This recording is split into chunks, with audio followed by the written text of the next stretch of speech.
we this morning will be in Ephesians chapter 4. And I will remind you, a couple weeks back, we talked about the idea of walking in Ephesians.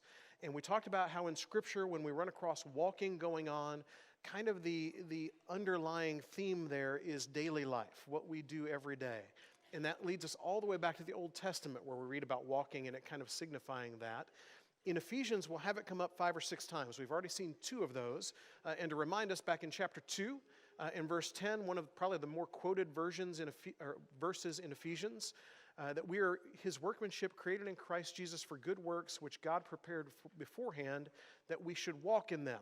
And so we reminded ourselves that we are to walk in good works. Part of our daily life, our daily routine, should be good things that we're doing, good works. And then we also ran across it in chapter 4. In verse 1, it said, I urge you to walk in a manner worthy of the calling to which you have been called. So we're walking in good works, and we're also walking in a worthy manner, which is to say, we represent God here on this earth as Christians. We represent the way of Christ. And so the way we walk, the way we live life, should tell people something. Now, unfortunately, we have probably all encountered people who have been walking in the name of Christ in a way that doesn't look very Christ-like. And because of that, those of us who do want to try to walk that way really have to walk a little extra to be able to overcome what's being undone by so many others. Now, in the spirit of that, the bad walking that we may see, I think we see here in the end of chapter 4, a command to not walk in certain ways. So usually, Paul tends to go with the positive side of walk in this way. This time, it's the don't walk. And so he will tell us ways to walk that are things that we should not want to do. Beginning of verse 17, he says, Now this I say and testify in the Lord, that you must no longer walk as the Gentiles do in the futility of their minds. So he begins by telling us to not walk, and I'm going to think of it in this term, without purpose. Futility of mind, we could probably translate 100 different ways. But I think a lot of it has to do with they are just kind of walking aimlessly. And maybe you have been there somewhere along the way. In youth ministry days, this time of year always reminds me of the Christmas shopping trip we would take, because we had a bunch of teenagers that wanted to be able to buy gifts for their parents, for their siblings, friends, whoever. And so we would take the church bus and we would go to the Park Plaza Mall in Little Rock, and I would walk around the Park Plaza Mall with about 30 teenagers at Christmas time. And you wonder why I'm no longer a youth minister. But anyway, I would walk around the mall, and I will tell you that even just as a regular person without a large group of people in a church bus, I don't enjoy the mall. I'm not a mall guy. I know this probably comes as a shock to you. I don't walk around the mall just skipping my step, enjoying browsing and all of that. That's not me. And so I would walk aimlessly without purpose for hours around the Park Plaza Mall, and occasionally run across teenagers that I remind you're supposed to be with somebody. Do you have any money left? All that kind of stuff. But it was just kind of aimless walking. Now, for a day, that's a little frustrating, but doable. A lot of people walk life that way, where you're just kind of walking around without purpose. And so the Gentiles he describes as walking in the futility of their minds. And you have probably been there somewhere along the way with work things maybe, or with school things if you're a student or a teacher, where you have put a lot of time and effort into something, only to get to the end of it and for it to be undone by whoever is in charge. For you suddenly to realize all this time and effort you put into something just doesn't really matter all that much. It's not going to be what you thought it was going to be. For a lot of us in our spiritual walk, we are in the danger of getting to this place where we're walking without purpose. And then he says at the beginning of verse 18, they are darkened in their understanding. So he says, don't walk without purpose, but also don't walk without understanding. Do you ever do things that you think to yourself, what is the point of this? Why am I even bothering with this? And for the Gentiles, as he would describe, some of their walking is just not in understanding even what it is they're walking for, what it is they are doing. And then he says in the last part of that verse, alienated from the life of God because of the ignorance that is in them due to their hardness of heart. So they're walking without purpose and understanding. They're also walking without remorse. Jet talked in class this morning a little bit about, do we tend to hang on to past sin in a negative sense? And as I was sitting there, I was thinking, we're going to talk about this in a minute, almost in the opposite way that Jet talked about it. Because our tendency is that we can't balance this idea. Either we are so caught up in remorse for past sin that we can't let it go, or we are so ignoring of the sin that's in our lives that it's almost as if we pretend it's not there. And so we live in a world that doesn't have remorse, or maybe a world, if we want to think in these terms, that doesn't have shame. What is shame nowadays in our world? It's kind of a dirty word, isn't it? Oh, you're shaming me. You shamed that person with whatever it is. There's a piece of shame that's actually kind of worthwhile, that drives us towards something better. But we tend to either want to have all or nothing. And so for the Gentiles, they're walking in a way that they have this darkness in their minds, this hardness in their heart, and so they are without understanding and they're without remorse in what they do. And then he says at the beginning of verse 19, they have become callous. So they're walking in a way that does not have sensitivity. And we see this, I think, a lot of times in our world in different things. For those who are parents, how many times does a small child have to say, "Mom, mom, mom, mom, mom," before you finally catch it? This morning, my dog, who didn't realize we set our clocks back, how many times does the dog have to bark before it's enough to get you out of bed and get you moving and get you doing something? And I'll confess, for me this morning, it was not enough times. My wife finally did that at some point. But we get callous to what's going on around us. We get callous to sin because we are so darkened in our thinking and lacking in understanding that we find ourselves much easier in getting into it. I have always wished that I knew how to play a guitar. My trouble is I don't have calloused fingers. Now, they say that if you start playing guitar, that gradually the calluses will build, and that process is awful in the beginning parts. But once you get there, you get callus on your fingers, so as you hit those strings, it doesn't hurt anymore. I'm not tough enough to get through that point. And so I've never learned how to play the guitar. I can play like a couple little things, but not enough to do much with, because I don't have that callousness. I wish sometimes that we had not built that callousness to sin or to a lack of understanding of those around us, but instead we can, if we're not careful, be callous. And then in the last part of verse 19, he says, "And have given themselves up to sensuality, greedy to practice every kind of impurity." So he also says, we should not walk without impurity. Don't walk without impurity. Without purity. We should not be people who are pure, not pure in the things we do. We should be constantly thinking, and think of how he worded this here in the verse we just read, greedy to practice every kind of impurity, given up to sensuality. Is that not the world in which we live? Isn't everything around us driven by greed? Isn't everything around us driven by impurity and sensuality? And so Paul says the way you walk should not look like that. It should look different. You should don't walk without purity. John Stott, in his book God's New Society, describes these verses 17 through 19 this way. He seems to be depicting the terrible downward path of evil, which begins with an obstinate rejection of God's known truth. And Paul, honestly, he describes it here a little bit in these three verses. If you want the expanded version of this, look at the second half of Romans 1, where he talks about the truth of God and how it should be known just in creation, and how we have exchanged that for something else, and everything that comes as a result. And so the way Stott describes these things that I've just described to you as how not to walk, he describes it as a hardness of heart that begins and then moves to a darkness of heart, and then a deadness or callousness, as Paul puts it, and then that leads us to recklessness. And we can see that a lot of times in things of the world, where all of the ways we begin to lack understanding and knowledge and seeing lead us to the point where we start to act recklessly. And so we see people who get caught up in sin or in struggle or whatever it may be, and they tend to fall back into those same patterns over and over again and live in a reckless way. But he says in verse 20, "But that is not the way you learned in Christ," which is basically to say, you know better. And you have been there at different points in life, where you have done something and thought to yourself, I knew better than that. I've made that mistake before. I should have done something different than that. Why do I keep doing the same things, thinking it will end in a different way? And so Paul says all of this, the ways the Gentiles walk, all of the things they're doing that I'm telling you not to walk in, you know better because of Christ and what he's done. And so verse 21, he says, assuming that you have heard about him and were taught in him, as the truth is in Jesus.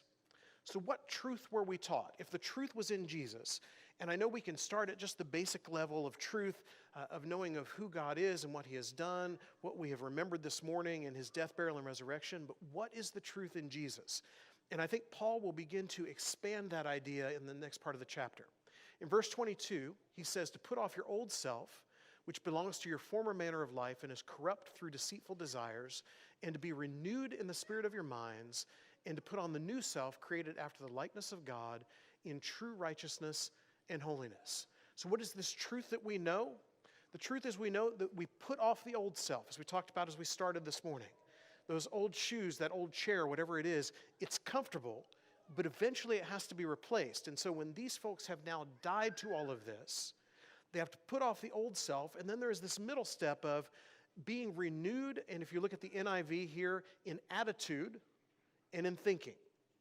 So we have to, after we put off the old self, change how we think, change our attitude, change how we see the world, and then, once we have done that, we put on the new self.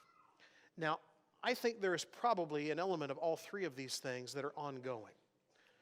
I believe God would love for us to just, the day we are baptized, the old self is, we need to drain this from time to time because of all the old self up there. And it's gone, and your thinking is changed in the midst of that, and then you rise to walk this new life, as Richard read from Romans 6 a minute ago. Everything has changed. You now have new, but we keep going back to the old.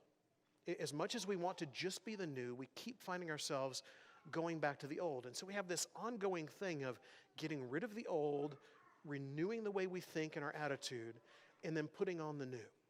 So how do we live in the new self? If that's the key to all of it that we find here in the middle of chapter 4, how do we live in the old self? What does it look like if we live that way? And I think he will describe that as he concludes this chapter, what the new self looks like. So he says, therefore, having put away falsehood, let each one of you speak the truth with his neighbor, for we are members of one another.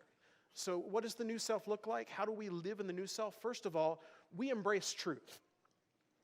There are so many opportunities to not be truthful. And you may have lied about something that was large at some point to try to get out of trouble, to try to get away from consequences. Maybe you were trying to protect somebody in the midst of that. There are very few reasons I could think of where lying might be a good option. The one that was always asked of me when I was a youth minister is, what about the people who were hiding Anne Frank in their attic back in World War II? Should they have told the truth? And as youth minister, I'm sitting there going, okay, if you're ever hiding someone from Nazis in your attic, maybe I can get that. But for the most part, truth is where we need to be. And so we don't just avoid untruth, we embrace truth. Because what you will find, by the way, is when you begin to excuse lies and excuse untruths, don't you begin lying about things that don't matter? Don't you find yourself not being true about something that truth wouldn't harm anyone, even you, and you just lie because it's easier or because maybe it makes the conversation shorter? And so as Christians, first of all, we begin to embrace truth by living this new life. Secondly, in verse 26, he says, be angry and do not sin. Do not let the sun go down on your anger. How many times have we had this used in the context of marriage? Or in marriage counseling, or maybe in premarital counseling. You're not supposed to go to bed angry. Okay, I don't think that's what Paul is teaching about here. I get that maybe there is some good truth and maybe a good way to live in that. But Paul isn't talking about marriage at all at this point. And what is he talking about? Right there in the same sentence with it, by the way. Be angry and do not sin. So where is this anger related to? It's sin. We're angry about sin. And when we have this new life, we should be angered by sin. It should frustrate us when we fall into it. It should frustrate us when brothers and sisters fall into it and we want better for them and for us. And it should make us angry. And why not let the sun go down on that anger? Because the last place you need to live is in anger. We're not talking about marriage at this point, but just life in general. We don't want to live surrounded by anger. We don't want anger to be a part of our daily life. But how does this anger work here in verse 26? This anger has to do with sin. This anger drives us to something better. Have you ever gotten angry about something, righteous indignation about something, that because of that, it caused you then to do something about it? I mentioned to you a couple weeks ago the civil rights tour that I went on. People got angry about the mistreatment that came with the lack of civil rights in the South in the 60s. And they got angry about that, and then it caused them to do something. They wanted to do something to make it better. Within our spiritual lives, within our context, when we run into sin, it should anger us and want us to make things better. And notice, by the way, Paul has already talked about the Gentiles and the futility of their thinking in the midst of this whole section. He's not telling them to get angry at the Gentiles and the worldly lives that they're living. They're angry about sin. Who sins? People who are following God sin. And I get that other people do the same things that are sin, and I get that, but to them, they don't know what this is. This is sin to us, and Paul says, get angry about that. And then in verse 27, he says, and give no opportunity to the devil. So we are to live in a way that is purposeful, or maybe aware, if you want to think of it in that way. Satan is looking for ways in all the time. It was mentioned in class this morning, Satan whispering in your ear that you are not enough, which, by the way, we mentioned in class, is actually true. Without God, we are not enough. We need God with us to do these things. But we are to live lives that are purposeful, acknowledging that there are things, forces, people out there trying to pull us in directions God does not want us to go. And so we don't walk around in the futility of our minds without purpose. We live purposefully saying, we're going to live above these things that are out there. And then in verse 28, he says, let the thief no longer steal, but rather let him labor, doing honest work with his own hands so that he may have something to share with anyone in need. So we also are to live generously in this new life. Because look at the way it's described. You're working honestly. And you're doing that partly because it's the right way to work and the right thing to do, but partly because there are people who are in need.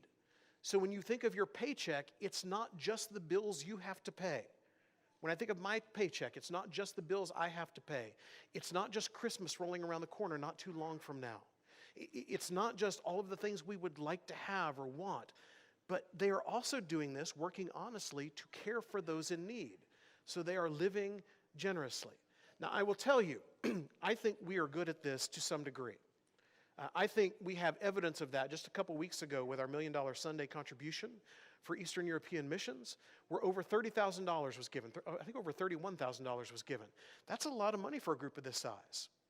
And I will tell you so much so that I got an email from our usual contact from EEM telling us they're so excited about the amount that was given and thanking us, and you'll see that in the bulletin next week. But more than that, shortly after, in the same day, I got a call from the president of EEM, who I've never talked to since he's worked for EEM. I actually know him from years ago. But he saw the amount that was given here at Southwest and Ada, and it so caught him that he called. And I thought, living generously. Now, the beauty of living generously, though, is it's not just one Sunday in October. That Sunday in October is important, don't get me wrong. And by the way, it's not just when the trays go by here, or when you do it online, or however you may do it. It is living generously in life. Are we looking for opportunities to be giving people? Because that's who God has designed us to be in this new life. In verse 29, he says, let no corrupting talk come out of your mouths, but only such as is good for building up, as fits the occasion, that it may give grace to those who hear. Did Brian actually read the verse about no corrupting talk when we have an election on Tuesday? Has anyone seen no corrupting talk coming out of the mouths of people on your televisions for the last, what seems like forever? They have now, by the way, infiltrated YouTube. I've watched some videos on YouTube, and every ad is now Stitt or Hoffmeister. All of them. And I cannot wait for that 5 seconds to pass so I can hit skip ad and move on to the next thing. Now, we can pick on politics because of the time of year, but we should speak well, which is to say no corrupting talk, nothing negative coming out of our mouths. Man, that's hard. It's hard when I was watching a football game yesterday. That's all I'm going to say about it. Actually, it was hard for pretty much all of us watching football games yesterday, wasn't it? No corrupting talk, but only what is good for building up. What if even just between now and lunch was over?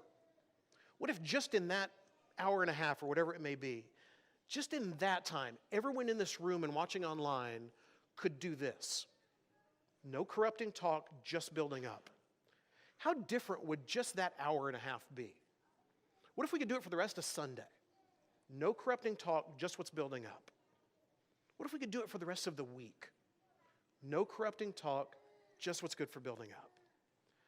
I will tell you, and all of these things are important, but all the things we're looking at here, this could change our lives like that. Everything would be different if this is the way we talked. And so Paul says, you put off the old self, and the new self is one that speaks well of yourself, of those around you, of the church, of the people you disagree with. We speak well at every turn. And do not grieve the Holy Spirit of God, by whom you were sealed for the day of redemption. There are interesting little things in Scripture that happen. Sometimes the important point will be said right at the beginning, and then everything will reinforce it. Sometimes everything will lead up to the important point. Sometimes if there's a context of things, there will be the important point at the beginning and at the end, and everything is sandwiched in between. But here, this time, sandwiched right in the midst of what the new life looks like, right in the middle is this: it matters to God. This is not part of the list, but it's a good reminder in the midst of the list that how we do this, how we interact with each other, how we think, how we speak, how we work, our attitudes, it matters to God. And so when we start making our list of what matters to God, what do I want to get right? Here it is, right in the midst of this. This stuff matters to God. Then verse 31. Let all bitterness and wrath and anger and clamor and slander be put away from you, along with all malice. There's 7 things in the midst of that verse, by the way. And it basically is to say this: the new life is one that lives harmoniously. Because all of those 7 things that he lists in verse 31, and you can go back and look at them again, they all are things that destroy harmony. They are things that get right in the middle and just tear it all up. And Paul says, get rid of all that stuff and instead live harmoniously. Which is why, by the way, he has just told us to speak well and speak encouragingly and not negatively, because it's hard to live harmoniously if you're not doing that. And why he reminds us in the midst of it, this matters to God, by the way. And now do this. Put away all these bad things and live harmoniously. And then the verse we read, that Cale read for us at the beginning, verse 32. Be kind to one another, tenderhearted, forgiving one another, as God in Christ forgave you. This reminds me of, I can never remember if it's in the book of James or 1 John. I think it's in 1 John, where he tells us not to sin. Yeah, it's in 1 John. He tells us not to sin, and then says, don't sin. And then somewhere in the midst of all that says, but when you sin, and then he even goes as far as to say, if you say you're without sin, you're a liar. And so he acknowledges we're trying to push toward not sin, but it's going to happen.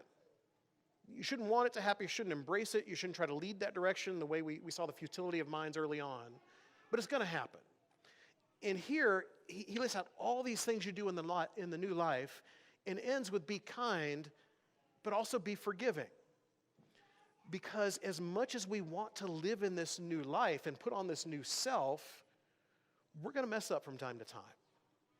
Now, what we want to drive towards as Christians is that we're living lives that are renewed, where the messing up from time to time is the exception and not the rule. We want to be people that are living in this new self and putting away the old, and every now and then there's a mistake that we seek and give forgiveness for. And that's who God calls us to be. Now this morning, there are a lot of folks who have never followed Jesus for the first time, and this is basically what it's supposed to look like. We're supposed to be people to put that old behind us, put the new on, and live in a new way. And if you would like to do that, you can begin that walk today. And hopefully you can realize that it is an ongoing thing. You don't have to have it all right before you go in the water. I joke about all the old selves being in there. A lot of the old selves kind of surface from time to time. But you can rise and walk in a new life. Or, like too many of us, you may have been caught up again in the futility of your thinking. This morning, set your mind right. Set your mind in the right place and begin again to put on that new self and to walk in a new way. If there's some way we can help you on that path as we walk with each other and try to help each other along in encouraging ways, please come while we stand and sing.